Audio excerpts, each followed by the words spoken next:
Hello ladies and gentlemen, magluluto tayo ng inihaw, grilled chicken for this video.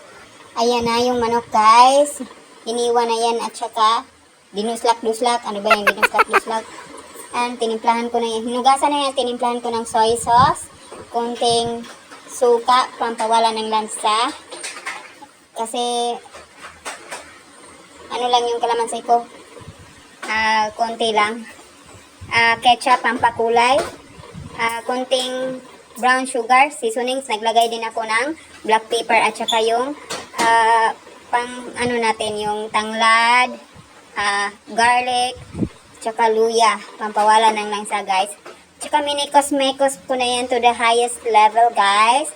At tsaka minarinate ko yan siya ng 4 hours at nilagay ko sa chiller para sure na hindi marancho. At yan, ginigrill na natin. Huwag itapon ang pinagminarinita ng manok at ipapahid natin yan. At saka luto na yan guys. Kain na tayo.